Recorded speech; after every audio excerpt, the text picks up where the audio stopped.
हाथों को उठाकर अपनी तमन्नाओं और अपनी आरजुओं का इलाहुल आलमीन की बारगाह में यूं कहते हुए अरीजा पेश करते हैं कि जुर्रत अज़्म से जीने का करीना दे दे। किसी भी बारगाह में जब हाजिर हुआ जाए तो सबसे पहले जो दुआ की जाती है वो ईमान की सलामती के लिए दुआ की जाती है। जिंदगी में इंसान के जो गहने हैं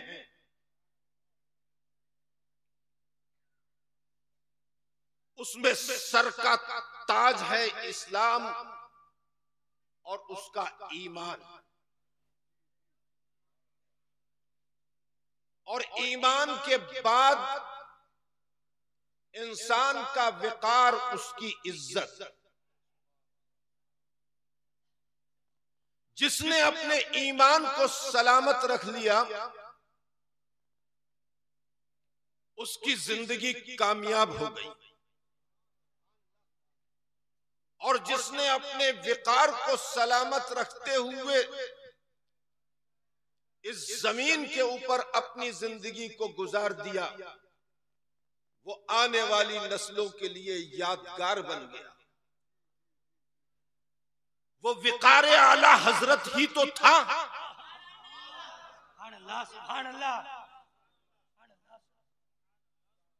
जब किसी ने कहा था कि नानपारा के नवाब की तारीफ में कुछ तहरीर फरमा दे, मदरसा अमीर हो जाएगा और अमीरों के तांते आपके दरबार में लग जाएंगे,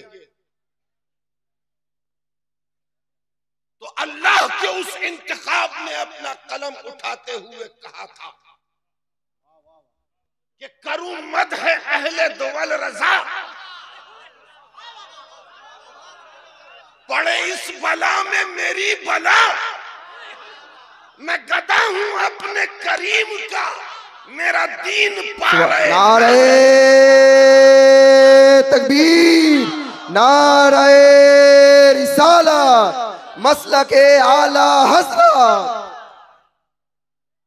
मैं भी इस अज़ीमुल मर्तबा जात वाला सिफात वाला तबार मजहरे इलाही सिफात की तुरबते अक़दस पर हाजिर हुआ।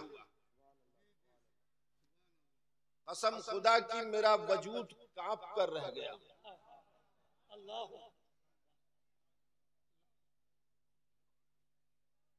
सैकड़ों साल जो जात फना फिल्लाह के मर्तबे पे पहुंचकर बातिन में भी फना हुई और जाहिर में भी फना हुई, मगर फना के बाद भी उस खाक के अंदर ये असर कि दिलों की धड़कनों को बेकाबू कर दे, रूह को मुतवज्जे होने पर मजबूर कर दे, और पलक झुके तो उसकी अजमत विलायत के सबब उठाने की जुर्रत न हो। आसमान से बरसती हुई रहमतों का एहसास हुआ।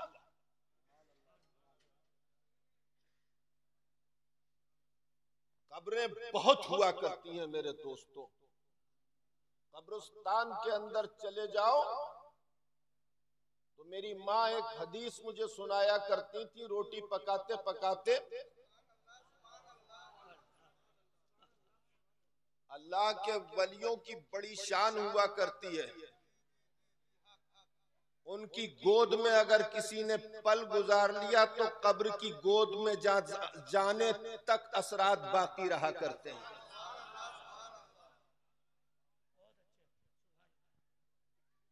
मेरी माँ का बड़ा अजीब अंदाज था। ख़वातीन इस्लाम मौजूद हैं तो बताता चलूं कि मेरी माँ का अंदाज क्या था, और फिर बताऊंगा कि वो हदीस क्या सुनाती थी, और फिर मैं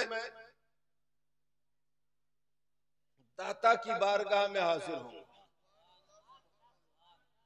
कि मैंने क्या मांगा। मेरी माँ रोटी पकाती थी, डिब्बा खोलती थी आटे का, कहती थी बिस्मिल्लाह। बर्तन डाल के आटा निकालती थी, कहती थी बिस्मिल्लाह। आटे में पानी डालती थी, कहती थी बिस्मिल्लाह। और उसके बाद आटे को गूंदती थी तो दूध पाक की कसरत किया करती थी। और रोटी पकाने के लिए पेड़ा तोड़ती थी तो कहती थी बिस्मिल्लाह। और उसके बाद उसकी लोई बनाती थी तो कहती थी बिस्मिल्लाह। पटले के ऊपर रखती थी रोटी बेलने के लिए तो कहती थी बिस्मिल्लाह। रोटी बेलती थी तो कहती थी बिस्मिल्लाह। रोटी उठाती थी तो कहती थी बिस्मिल्लाह। और तवे पे डालती थी तो कहती थी बिस्मिल्लाह। और पलटती थी तो कहती थी बिस्मिल्लाह। और सिक जाती थी और बर्तन में रखती थी तो कहती थी बिस्मिल्लाह। नारे तकबीर, नारे रिसालत, मसलके आला हजरत, वलीदैन हुजूर जमाले मिल्लत, पीरे तरीकत हुजूर जमाले मिल्लत। मेरी बहनों, अगर रोटी पकाओ तो इस शान के साथ रोटी पकाओ कि हर लम्हा रोटी के ऊपर बिस्मिल्लाह पढ़ो। खुदा की कसम, अगर तुम्हारी औलाद उस रोटी को खा लेगी तो जमाल रजा खान बन जाएगी। नारे तकबीर, नारे रिसालत, मसलके आला हजरत, पीरे तरीकत हुजूर जमाले मिल्लत, आताए हुजूर मुफ्ती आजम हिंद, वलीदैन हुजूर जमाले मिल्लत, करामते हुजूर जमाले मिल्लत। नारे तकबीर, नारे रिसालत। जिमनन बात निकल आई है, जिमनन बात निकल आई है तो मैं अर्ज करता चलूं। और तकरीर तो आपको हमारे बांग्लादेश से आए हुए मेहमान की सुनना है और मैं भी सुनूंगा। समझूं या नहीं समझूं, मगर ना समझकर भी मैं समझ लूंगा कि नाते मुस्तफा बयान हो रही है।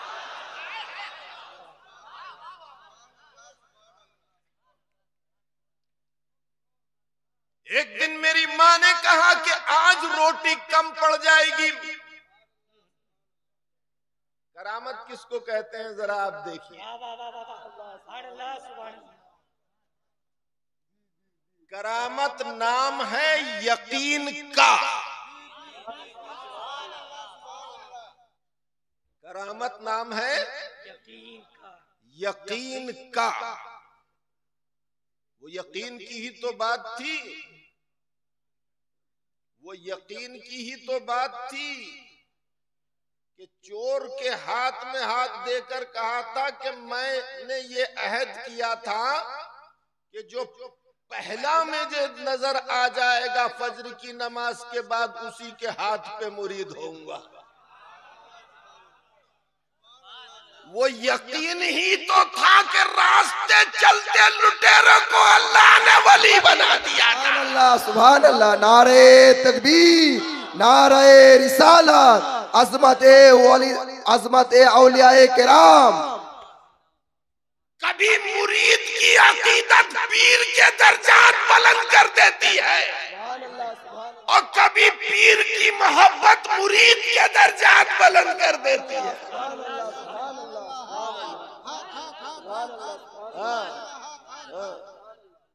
अल्लाह अकबर, अल्लाह अकबर। मेरी माँ ने कहा कि आज रोटी कम पड़ जाएगी। मैंने कहा अम्मी अभी तो रोटी पकना शुरू नहीं हुई है, रोटी कैसे कम पड़ जाएगी? तो कहा कि जितना आटा डिब्बे के अंदर है, अगर पूरा आटा भी पकवा लोगे तब भी रोटी कम पड़ जाएगी। हाय हाय हाय हाय, कसम खुदा की मैंने वो देखा है जो आसमान के नीचे शायद ही किसी ने देखा। मुफ्ती आजम को 40 साल से ज्यादा का अरसा हो गया विसाल किए हुए। जितनी लज्जत के साथ उनका जिक्र देखने वाले सुनते हैं, उतनी ही लज्जत से वो सुनते हैं जिन्होंने नहीं देखा। वजह क्या है? वजह यही है जो मैं बता रहा हूं। मैंने कहा यकीन, यकीन, यकीन। मुस्तफा का इख्तिलाफ हुआ था ना, लेन देन के मामले में, कारोबार के मामले में हुआ था ना, हुआ था ना। जब यहूदी से इख्तिलाफ हुआ था, एक ने कहा था कि क्या सबूत है, सबूत मांगा था, कोई सबूत नहीं दे सका था। तो एक सहाबी रसूल ने कहा था, मैं गवाही देता हूं कि आपके इसके बीच सौदा हुआ। पूछा था क्यों, क्या तुमने सौदा करते हुए देखा? तो कहा था कि या रसूल अल्लाह, बिन देखे जब खुदा को एक मांग लिया है तो ये तो सौदे की बात है।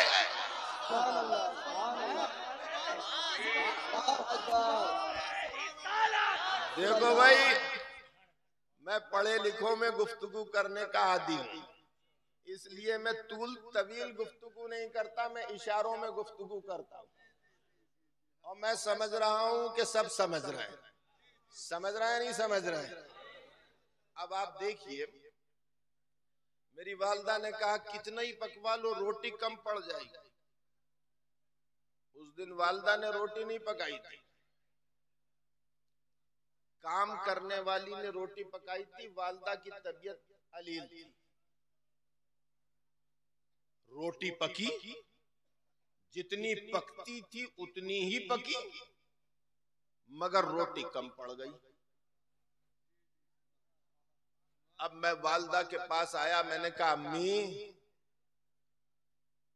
मुझे ये बता दीजिए कि आपके कल्ब को अल्लाह ने रोशन किया, आपने कौन सा वजीफा पढ़ा है कि आपको ये पता चल गया रोटी कम पड़ जाएगी।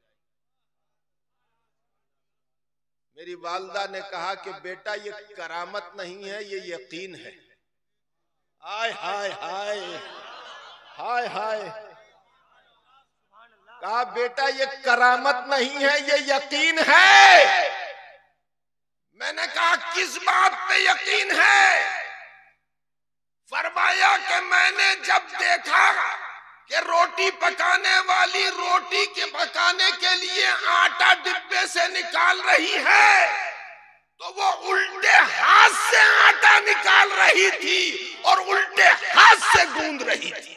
सुभान अल्लाह, सुभान अल्लाह। नारे तकबीर, नारे रिसालत।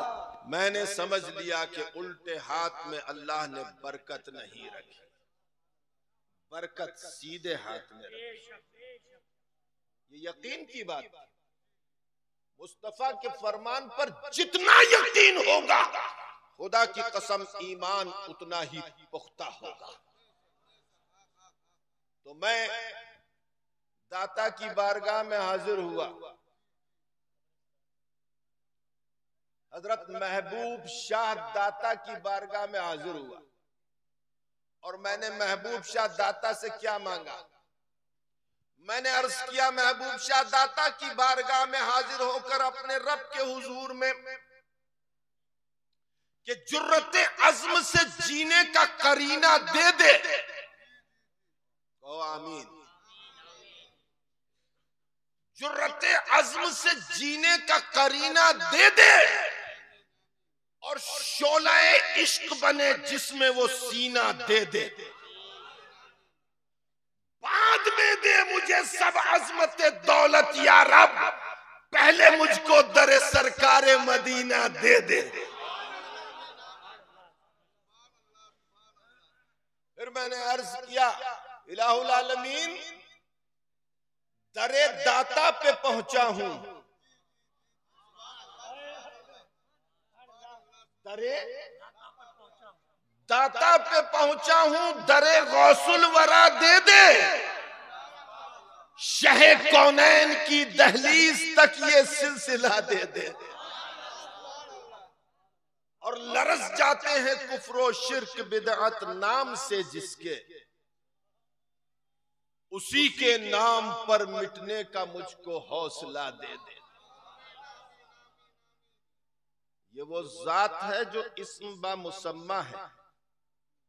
इनका नाम है महबूब शाह दाता। दाता इसलिए कहा जाता है कि इनकी बारगाह में हाजिर होने वाला कभी महरूम लौटा नहीं करता। और महबूब शाह को मैं इस्म बा मुसम्मा कह रहा हूं, खुदा की कसम ये इस्म बा मुसम्मा है। अल्लाह का वली इंतकाल किया करता है, खुदा की कसम महबूब शाह वली दाता का विसाल हुआ। अपने विसाल से पहले महबूब शाह ने इरशाद फरमाया कि मेरी जनाजे की नमाज को पढ़ाने की कोई जुर्रत ना करना, पढ़ाने वाला खुद आ जाएगा। अरे दोस्त दुनिया में आता है तो सारे दोस्तों को खबर हो जाती है, और दोस्त दुनिया से जाता है तो सारे दोस्तों को खबर हो जाती है।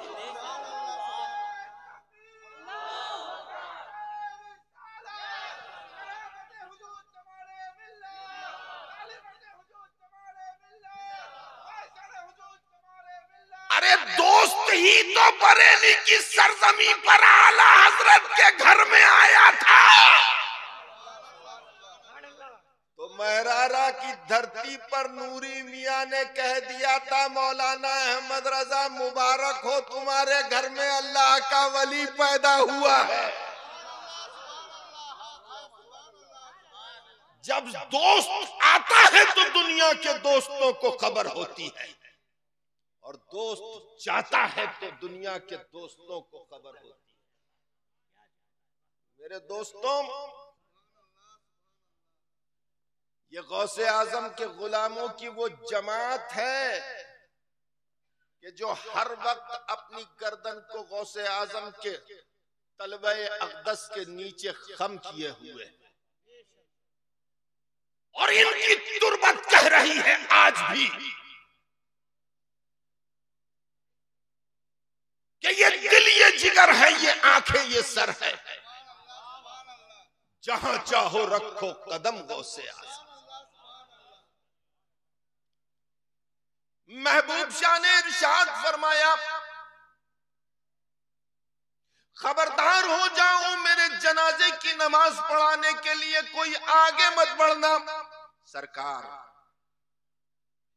जनाजे की नमाज तो पढ़ाई जाएगी, कोई ना कोई तो पढ़ाएगा। इरशाद फरमाया कि जिसे पढ़ाना होगा वो खुद आ जाएगा, उसे मुसल्ले पर बढ़ने से कोई रोक नहीं सकता, और अगर कोई नाअहल आगे बढ़ गया तो उसे कोई खड़ा नहीं होने दे सकता। इंतकाल हुआ तो किस शान के साथ इंतकाल हुआ मेरे दोस्तों। हदीस पाक में है कि अल्लाह के वली का जब इंतकाल होता है, उलमा की तवज्जो चाहूंगा, अल्लाह के वली का इंतकाल होता है तो किस तरह से इंतकाल होता है आप सब बयान करते रहते हैं, माशाअल्लाह अल्हम्दुलिल्लाह।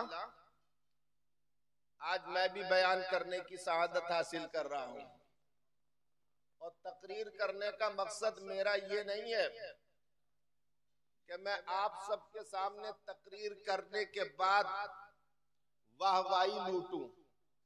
कसम खुदा की, मेरा तकरीर करने का मकसद यह है कि ये दाता अपनी शान के मुताबिक कुछ मुझे अता फरमा दे। बड़ी बारगाह में हाजिर हुए मेरे दोस्तों। अल्लाह के वली का इंतकाल होता है, एक मोमिन का इंतकाल होता है, एक मुसलमान का इंतकाल होता है, एक काफिर का भी इंतकाल होता है, काफिर भी मरता है। रूह सबकी कब्ज हुआ करती है, रूह सबकी कब्ज हुआ करती है और मौत के फरिश्ते रूह को कब्ज किया करते हैं। जब एक काफिर मरता है तो दो फरिश्ते आते हैं। कितने?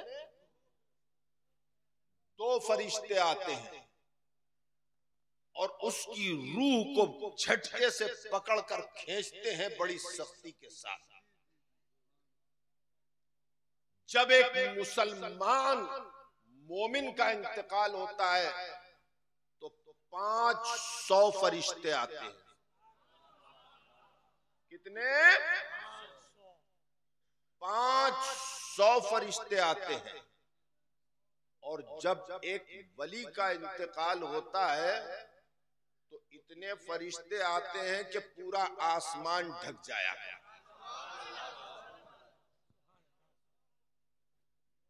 मेरी समझ में बात नहीं आई। जितना बड़ा मुजरिम होता है उतनी ही ज्यादा फौज आया करती है, और छोटा मुजरिम होता है तो कम तादाद में फौज आया करती है। छोटे छोटे सिपाही आकर काम दिखा दिया करते हैं?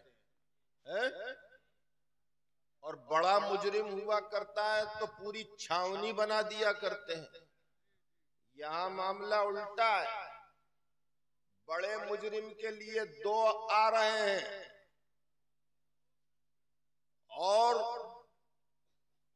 जो मुजरिम नहीं है उसके लिए 500 आ रहे हैं। जो महबूब और मकबूल है उसके लिए आसमान ढक जाए इतने आ रहे हैं। अब रूह को कब्ज किया जाता है। जब काफिर की रूह को कब्ज किया जाता है तो रूह को कैद कर लिया जाता है, और जब वली की रूह को कब्ज किया जाता है तो आलम क्या होता है जरा सुनिए कि दाता की रूह जब कब्ज हुई तो क्या हुआ। दाता ने कहा कि मेरे जनाजे की नमाज पढ़ाने वाला खुद आएगा और पढ़ाएगा।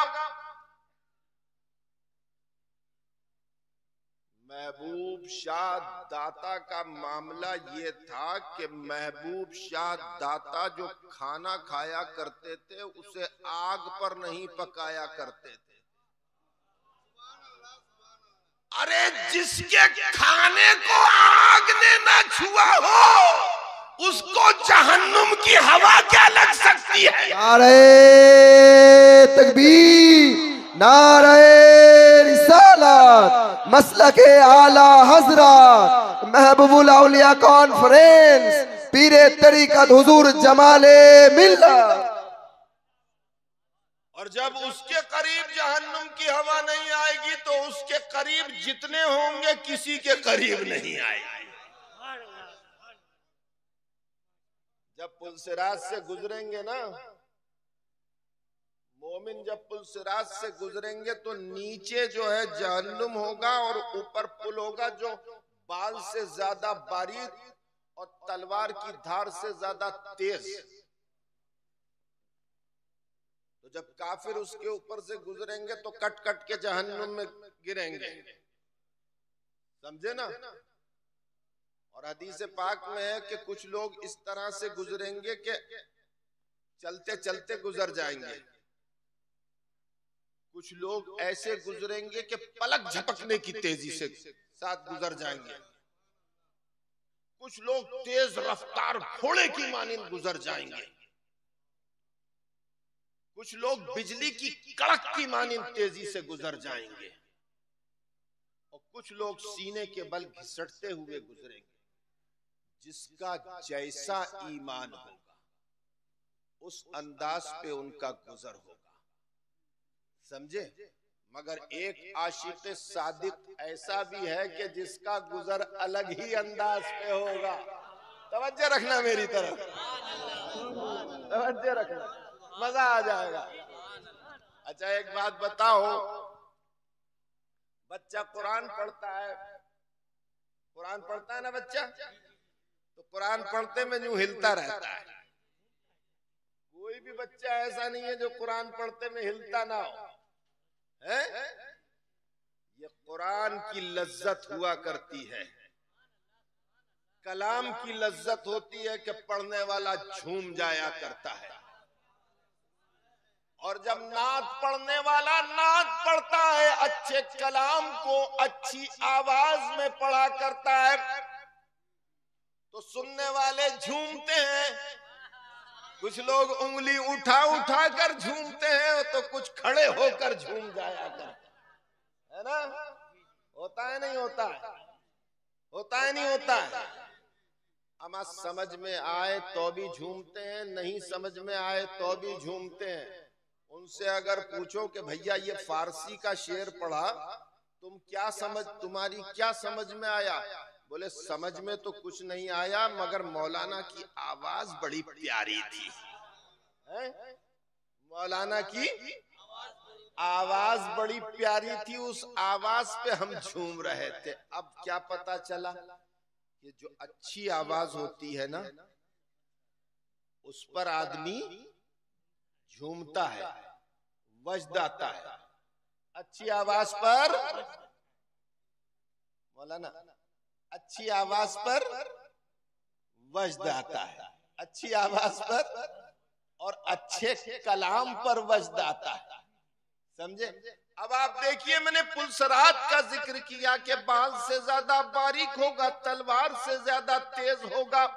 काफिर कदम रखेगा तो कटकर गिर जाएगा, मुसलमान टहलता हुआ निकल जाएगा, और मोमिन का आलम ये होगा कि घोड़े की तरह दौड़ता हुआ निकल जाएगा, और वली का आलम ये होगा कि बिजली की कड़क की तरह गुजर जाएगा, और आला दर्जे के औलिया इकराम का आलम ये होगा कि पलक झपकने की तेजी के साथ गुजर जाएंगे।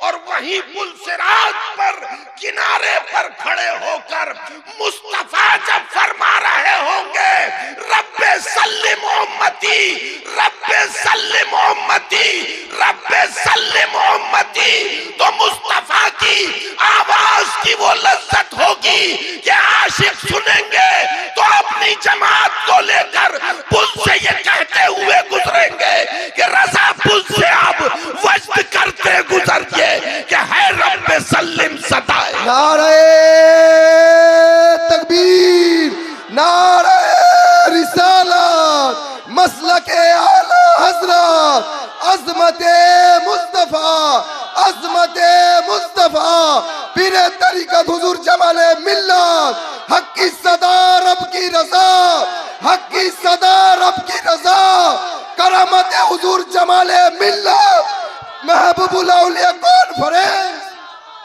रजा पुल से अब वज्द करते गुजरिए कि है रब्बे सल्लिम सदाए मोहम्मद। ये आशिकों का मामला होगा कि जितनी देर से गुजरेंगे मुस्तफा की आवाज उतनी देर तक सुनते रहेंगे। आशिक की दुनिया बड़ी अजीब हुआ करती है मेरे दोस्तों। हमारे रामपुर में एक शाह जमालुल औलिया हैं, फौज में मुलाजिम थे, फौज में मुलाजिम थे और बड़े ओहदे के ऊपर थे। एक रास्ते से गुजर रहे थे, ढोल बज रहा था और एक तवाइफ रक्स कर रही थी और एक कलाम पढ़ रही थी, और जो वो कलाम पढ़ रही थी उसका एक मिसरा जो है मेरे उस्ताद ने मुझे बताया था, दूसरा मिसरा मैंने उससे पूछा भी नहीं। फौज के बड़े ऑफिसर थे, गुजर रहे थे, तवाइफ की आवाज कान में पड़ी तो तवाइफ कह रही थी मेरे साजन का पल्ला जमी ता आसमां, मेरे साजन का पल्ला जमी ता आसमां, मेरे साजन का पल्ला जमी ता आसमां। बस इतना सुनना था कि उन्हें वज्द आ गया, और ऐसा वज्द आया कि जमीन पर लेट के वो तड़पने लगे। तवाइफ थी मगर मामलात से वाकफियत रखती थी। अगर वो उस कलाम को रोक देती तो उनका इंतकाल हो जाता, रूह कब्ज हो जाती। वो समझ गई कि इसको कलाम के ऊपर वज्द आया, उसने जोर जोर से पढ़ना शुरू कर दिया, मेरे साजन का पल्ला ज़मीता आसमां, मेरे साजन का पल्ला ज़मीता आसमां, मेरे साजन का पल्ला ज़मीता आसमां। और धूल में लौट गए शाह जमालुल औलिया। एक फौजी ड्रेस के अंदर, फौज का बड़ा ऑफिसर फौज को रुस्वा कर रहा है जमीन के ऊपर वज्द के आलम में। कुछ देर के बाद उनकी कैफियत कम हुई तो आहिस्ता आहिस्ता आहिस्ता उस तवाइफ ने अपने कलाम की शिद्दत को कम किया। वो उठकर खड़े हो गए, मगर जमाने ने देख लिया था कि एक फौजी ने अपनी ड्रेस को रुस्वा कर दिया। रामपुर नवाब के दरबार के अंदर हाजिरी हुई। ये क्या बात कि एक तवाइफ के कलाम के ऊपर आपने वज्द के आलम में आप जमीन पर लौटने लगे। तो आंखों को बंद किया और अपनी ड्रेस को उतार कर कहा कि मैंने बहुत चाहा खुद को छुपा कर रखूं, मगर अब जब सबको पता ही चल गया है तो मैं बता दूं तुम्हें, वो कह रही थी मेरे साजन का पल्ला जमी ता आसमान, तो जो आसमानों पे गया होगा उसी का पल्ला तो जमीन से आसमां तक होगा। हाय हाय हाय हाय, सोचिए, ये आशिकों की दुनिया होती है। कोई किसी के लिए कहता है, कोई किसी के लिए समझता है। अल्लाह के वली का इंतकाल होता है तो इस शान के साथ होता है।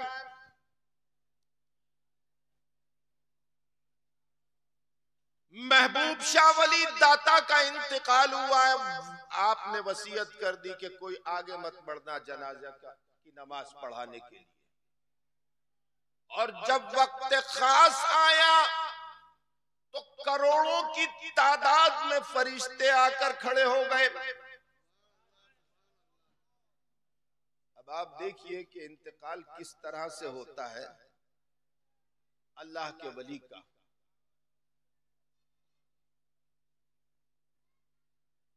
एक कसीर तादाद में फौज आकर खड़ी होती है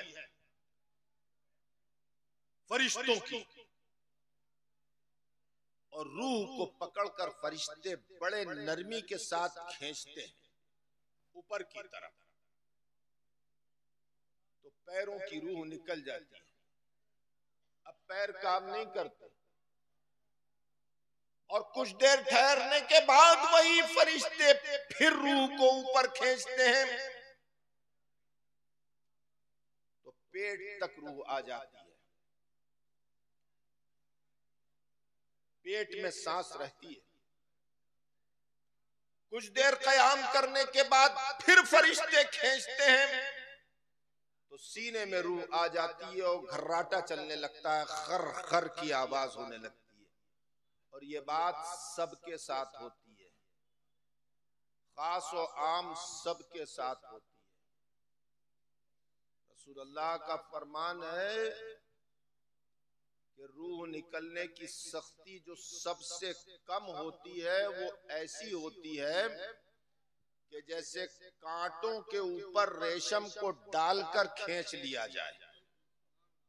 ये सबसे कम सख्ती है रूह निकलने की। जब सीने में रूह आती है तो खर्राटा चलने लगता है। उसके बाद कुछ देर और फरिश्ते रुकते हैं। अब जब फरिश्ते रुक जाते हैं तो अल्लाह के वली की रूह को कब्ज करने के लिए खुद इज़राइल अलैहिस्सलाम तशरीफ ले आते हैं और फरिश्तों को हुक्म देते हैं कि रूह को निकालो। लिहाजा मौत के फरिश्ते रूह को बड़ी नरमी से पकड़कर खींचते हैं। जब खींचते हैं तो आंखें खुल जाया करती हैं और रूह निकल जाया करती है। रसूलुल्लाह से अर्ज किया सहाबा ने, कसम खुदा की इस्लाम दीन एक ऐसा मजहब है कि हर बात का जवाब है। अर्ज किया कि या रसूलुल्लाह, ये जब रूह निकलती है तो आंखें क्यों खुल जाती हैं? अल्लाह के रसूल ने इरशाद फरमाया, आंख इसलिए खुल जाती है कि जाती हुई रूह को मुर्दा देखता है। जो जमाना दराज तक उसके जिस्म में रही, उस रूह को जाते हुए देखता है। और साइंस भी ये कहती है कि 24 घंटे तक बीनाई सलामत रहती है। अब थोड़ा सा जिक्र करता चलूं।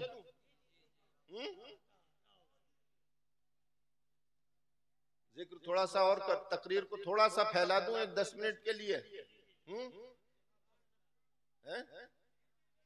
10 मिनट बंद कर दूं? 10 मिनट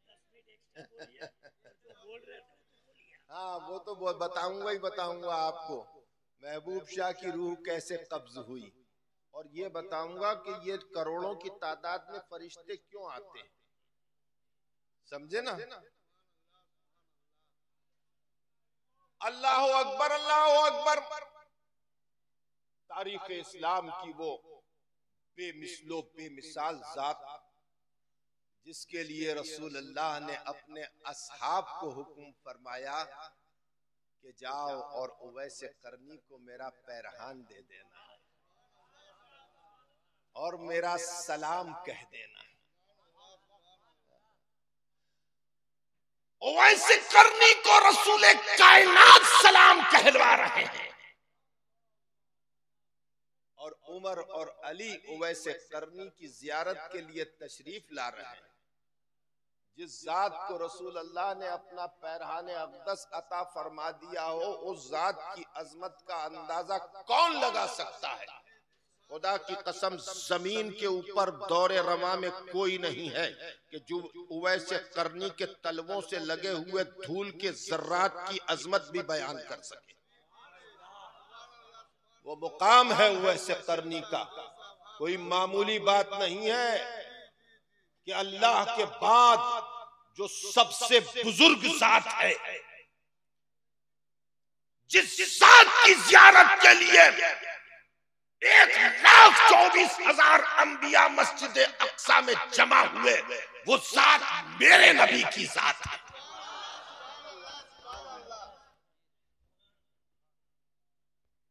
हमें फख्र है इस बात पर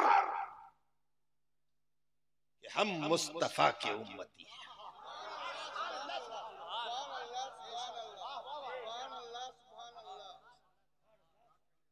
मूसा, तेरी तमन्ना थी कि हमारे नबी का तू उम्मती हो जाए, और ये हमारी महराज है कि हम अपने नबी के उम्मती हैं। वैसे करनी के पास उमर फारूक आजम और अली मुर्तजा को पैरहाने अक़दस लेकर भेजा। अब वैसे करनी को देखिए, दरिया के किनारे उवैस करनी वुजू कर रहे हैं, और मदीना मुनव्वरा से हजरत हरम उवैस करनी की जियारत के लिए हाजिर हुए। लोगों से पूछा कि यहाँ उवैस कहाँ रहता है, यहाँ उवैस कहाँ रहता है?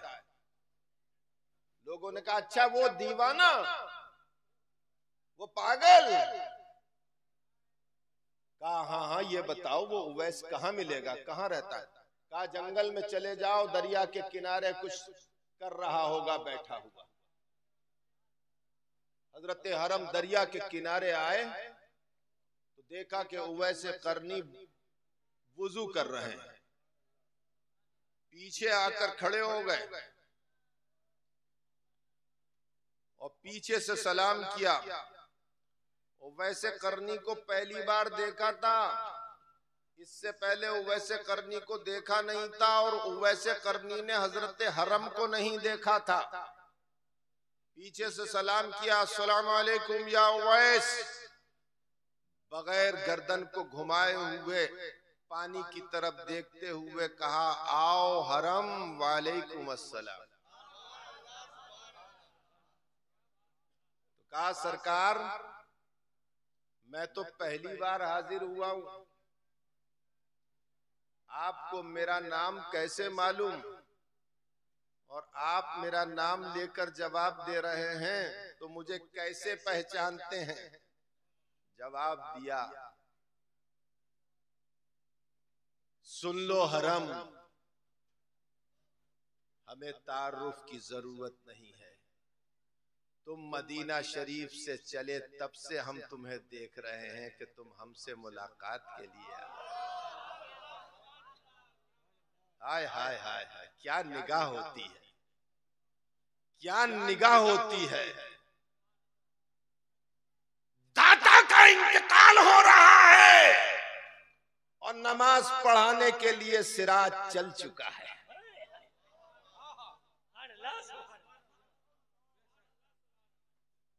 और दाता बता रहा है कि सिराज आ रहा है और वही नमाज पढ़ाएगा। अल्लाह हो। अब आप देखिए, हजरत हरम बैठ गए पास और उवैस करनी से बात करने लगे। एकदम हजरत उवैस करनी उठकर खड़े हो गए और हाथों को उठा लिया और बड़ी गौर से देखा आसमान की तरफ और फिर चीखे हजरत उवैस करनी, वाह उमर, वाह उमर, वाह उमर, इन्ना लिल्लाहि व इन्ना इलैहि राजिऊन, इन्ना लिल्लाहि व इन्ना इलैहि राजिऊन, इन्ना लिल्लाहि व इन्ना इलैहि राजिऊन। हजरत हरम ने उवैस के कदमों को पकड़ लिया, कहा क्या कह रहे हैं आप, क्या कह रहे हैं? कहा उमर फारूक आजम को शहीद कर दिया गया। उमर इस दुनिया में नहीं रहे, उमर को शहीद कर दिया।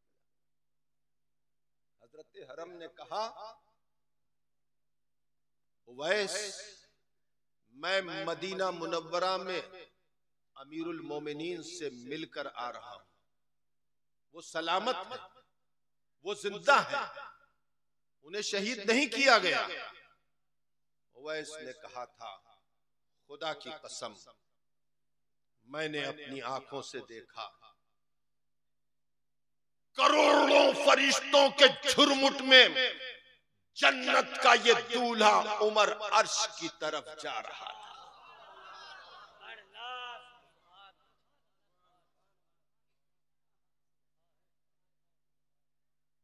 महबूब शाह, तेरी तुरबते अक़दस पर सलामों की बारिश हो।